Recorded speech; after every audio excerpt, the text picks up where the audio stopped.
Science chapter 1 IMP note chapter 1 જેનું નામ છે રાસાયણિક પ્રક્રિયાઓ અને સમીકરણો। આ નોટના અંદર તમારે ચેપ્ટર 1માંથી એક પણ માર્ક્સ ના જાય એ માટે બધા જ આઈએમપી પ્રશ્નોનો સમાવેશ કરવામાં આવ્યો છે, જેમાં વિડીયોના અંતે પ્રો ટિપ્સ આપવામાં આવે છે। તો મિત્રો વિડીયોના લાસ્ટ એન્ડ સુધી બના રહેજો। આમાં આપણો પહેલો આઈએમપી પ્રશ્ન જોવા જઈએ તો રાસાયણિક પ્રક્રિયાઓના પ્રકાર જણાવો। તો રાસાયણિક પ્રક્રિયાઓ બતાવવામાં આવી છે, જેમ કે સંયોગીકરણની પ્રક્રિયા, વિઘટનની પ્રક્રિયા, વિસ્થાપનની પ્રક્રિયા, દ્વિવિસ્થાપનની પ્રક્રિયા, ઓક્સિડેશન અને રિડક્શન। જેમાં સંયોગીકરણની પ્રક્રિયા એ કહેવાય કે જેમાં બે કે તેથી વધુ પ્રક્રિયકો ભેગા થઈને એક જ નિપજ બનાવે। જેમ કે ઉદાહરણમાં આપ્યું છે તેમ કળી ચૂનો અને પાણી આ બંને ભેગા થઈને ફોડેલો ચૂનો બનાવે। તમારે સમીકરણ સાથે યાદ રાખવાનું છે, પરીક્ષામાં પૂછાઈ શકે। સંયોગીકરણની પ્રક્રિયા એટલે શું તેના ઉદાહરણ આપો। આગળ વિઘટનની પ્રક્રિયા। આ પ્રક્રિયા એને કહેવાય કે જેમાં એક જ પ્રક્રિયક તૂટીને બે કે તેથી વધુ સરળ નિપજ બનાવે અને આ પ્રક્રિયા સંયોગીકરણની પ્રક્રિયાથી એકદમ ઉલટી છે। ઉદાહરણ તરીકે ચૂનાનો પથ્થર જે તૂટીને કળી ચૂનો અને CO2 એટલે કાર્બન ડાયોક્સાઇડ બનાવે। વિસ્થાપનની પ્રક્રિયા, તો આ પ્રક્રિયામાં એક જ તત્વ એ બીજા તત્વને તેના સંયોજનમાંથી દૂર કરે। જેમ કે અહીંયા ઉદાહરણ આપ્યું છે Fe+CuSO4 જે વચ્ચે પ્રક્રિયા થઈને Fe સાથે જોડાઈને FeSO4 બનાવે અને Cu અલગ થઈ જાય છે। આગળ છે દ્વિવિસ્થાપનની પ્રક્રિયા। આ પ્રક્રિયામાં બે સંયોજનો વચ્ચે આયનોની આપ-લે થાય।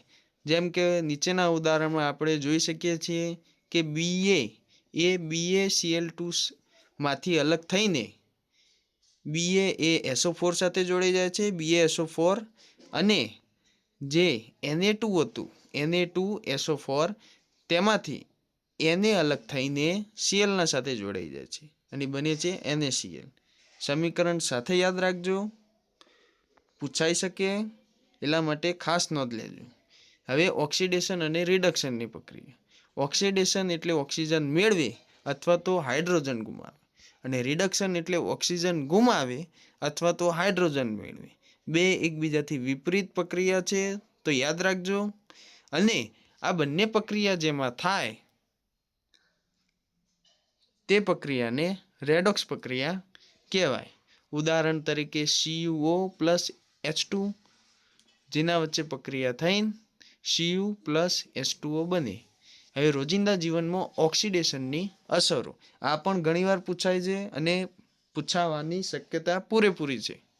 જેમ કે સારણ એટલે કે કાટ લાગવો, ધાતુને કાટ લાગવો એટલે કે સારણ, અને લોખંડ પર કાટ લાગે ત્યારે લાલ રંગનો પાવડર જામે, આનાથી લોખંડવાળા ભાગોને નુકસાન પહોંચે।